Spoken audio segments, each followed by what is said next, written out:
Oh, go ahead. Okay, so let's look at that Russia-Ukraine situation from a racial standpoint. It's okay to talk about race. This is what I tell the people in the party. Don't let the Democratic Party stop you from your First Amendment right to talk about whatever you want. That's your First Amendment, okay? And so it's good to talk about race because it's the whites that are the rulers of the society. We know this. They're white Anglo-Saxon Protestants. That's who founded this country, and they're still in charge. It's Anglo-Saxonism coming out of United Kingdom and Germany, okay? And part of the Tijuana tour is developing this relationship with the Mexicans. Okay, I have something called the three-nation theory. Three nations here. There's white nation, which are the rulers of the society and the rulers of the government apparatus. And included in that group now are the Asians. It matches geographic distribution, which is their masters are the Eurasia continent. Let's go back. How did the rulers get there? And how did the rulers get where, sir? You said they're in control. How did they get their power? Where was the power gained? Well, how did they get their power? Well, sir, there's something here called capitalism, right? Now, what's with capitalism is there's something called the ruling class. These are the owners of the means of production, okay? The state is just an executive committee of the representing the interests of the ruling class, the executive state.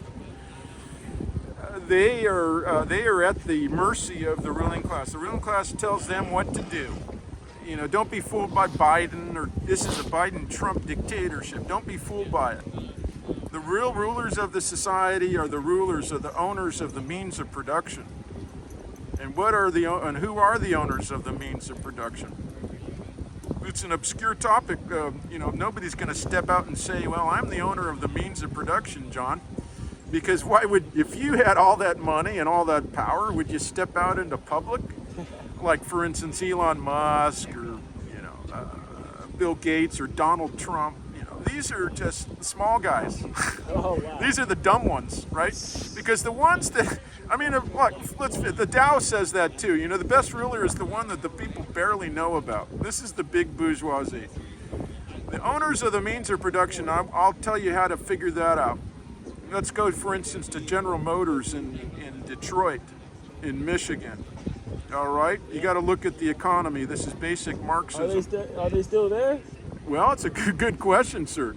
I mean, some people have been buying up so many German cars and Japanese cars that it puts the Americans out of business, doesn't it? Yeah. Well, let's look at that General Motors plant. Now, there's workers there, and they're using machines to make the cars. Okay, so these are the tools that make the cars. Now there's tools that make the machines that make the cars. In other words, there's the machines that make the machines that make the cars. Now if you back it up, and you can do your research and find this out, is the group that are the makers of the tools that make the tools that make the tools that make the commodity.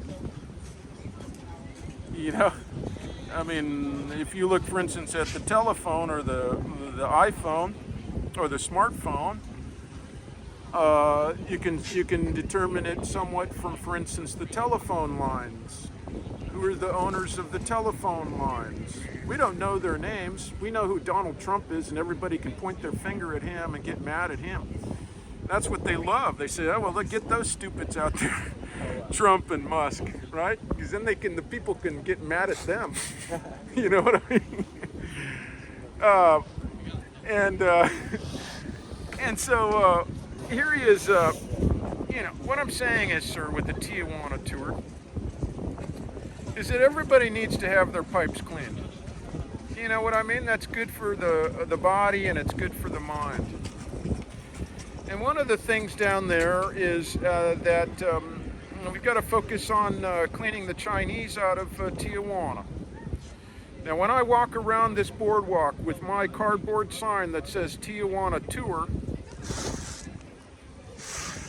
free, red light district, I'll be sure to engage the police. I believe in the police. And Chairman Mao taught me this. This is the Little Red Book, 1964. Chairman Mao, quotations from Chairman Mao Zedong. And he says that power grows out of the barrel of a gun. Well, if you can... You said power what? Power grows out of the barrel of a gun. And so if you can convince the guys who carry the guns of your ideology and your way of thinking, then you can overthrow the government. That easy, can't you? So I show Come back, Mr. Penguin! It's Nudie Magazine Day! So I show my Are you propaganda. saying I can dodge bullets? Give my love to the princesses. You'll see. So I did take my dad's key. I got a Tijuana tour, sir.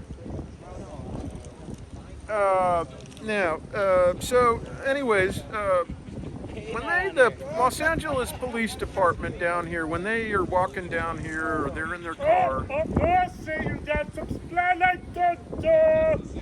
and I got my Tijuana tour cardboard sign, the first thing that they say is Hong Kong Club. I got a Tijuana tour, sir. You said first thing they said is what? The first thing they say is Hong Kong Club. Hong Kong Club? Yeah. Now, what is Hong Kong Club? Now, I've known Tijuana for 55 years. Hong Kong Club is a function of the last I don't know how many years, but it's really been in the last 20 and probably in the last 10 years. And what it means is that the idea of the Hong Kong Club has infected the mind of your military police class here in Los Angeles, and that's not a good thing. It's dialectical. Of course, when the police officer says Hong Kong Club, I said, yeah, fine, I'll take you to the Hong Kong Club because I'm a good businessman, right? I was going to take the client where he wants to go, but I'll tell you, when he gets down there, So what if I want to go to the cocaine laboratories? Well, now, I would say this. Why would you want to go to the cocaine laboratory? It's a tour. Okay, good. Now, It's like a safari. You want to see the danger. You want to see the what? You know, it's like a safari. Yeah, it's like a jungle safari, sir. Yeah, why not? Go down there and go see how they make the cocaine. They'll let you do it. Now, the thing is, this is that they're gonna be suspicious of you, which is okay. I mean, so that's more advanced. You go into the cocaine lab. You want to have some good cocaine, you can get it there on the street. The best thing is to have somebody buy it for you. They come in little packets. Their big three on the street are marijuana, which is mota, crystal meth, which is crico, and cocaine, which is perico. Okay, and I know this because I was selling this for them down there in the cartel.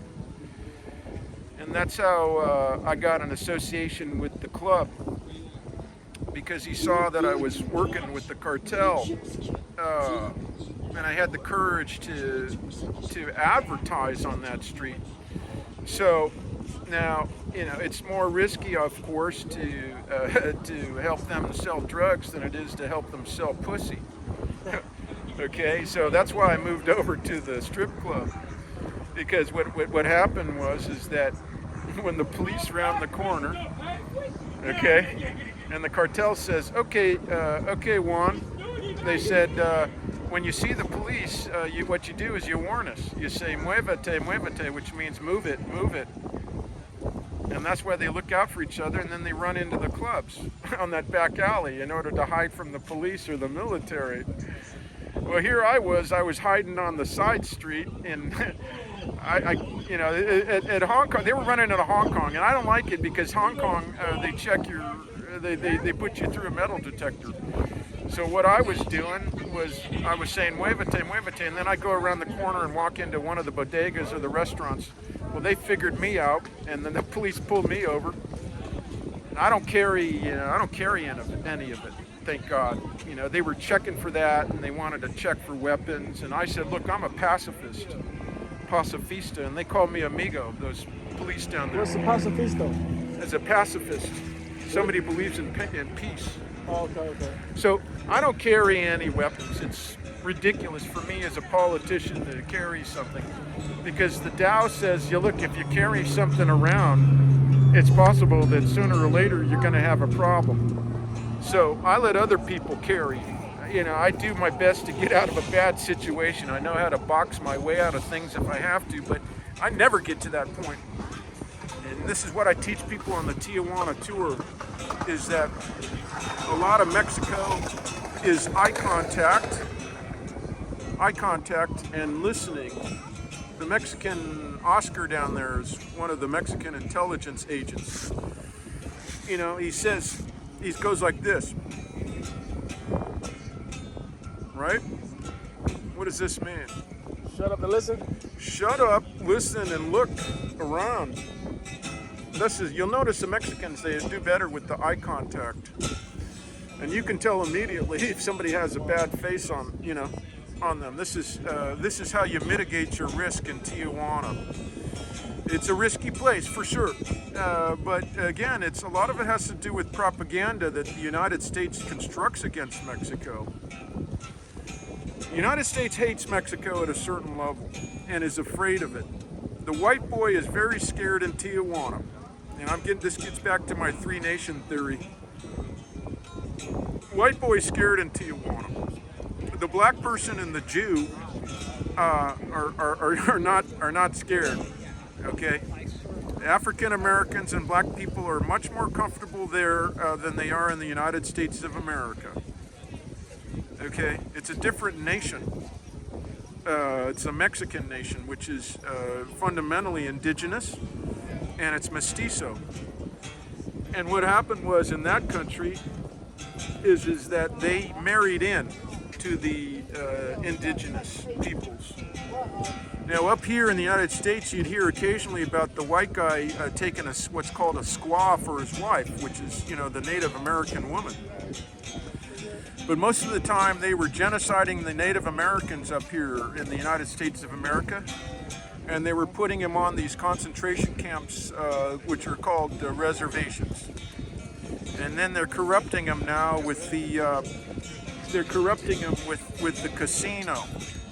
The casino, it's dialectical. The Indian casino, first of all, the word Indian,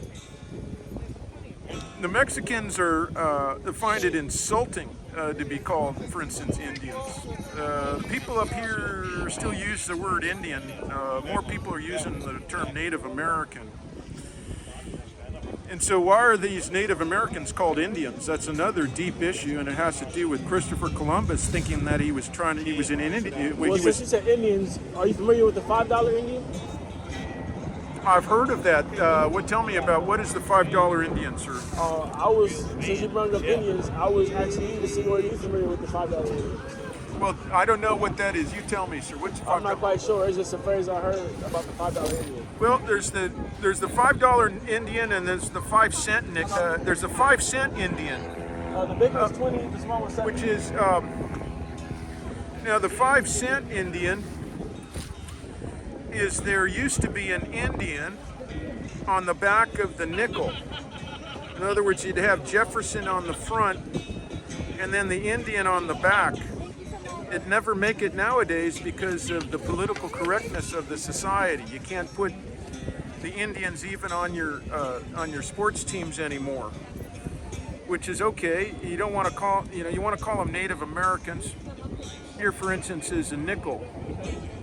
Okay, now this is a nickel that I took out of circulation briefly from 1948. It's got Jefferson on the front and it's got Monticello on the back. It's worth something. It's got some tin foil or something on the front of it. Okay. So, but before. How much are the pesos? Okay, just wait. I got a Tijuana tour, senorita. Okay, my husband would be interested in that. Very good, ma'am, miss. I'll be looking forward to talking with him. Yeah, thank you. Gracias. You too, thank you. And so before 1948 then, at a certain point you had the Native American on the back of the nickel. So there was the 5-cent Indian. Now there's also the Indian that stands outside the cigar store. Okay? Now, you don't want to hide these things about your country. This is what the left does, is that they made everything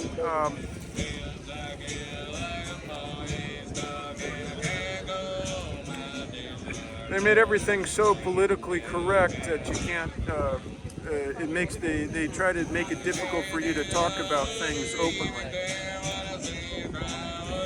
Now I don't want to fight him. He started singing loudly.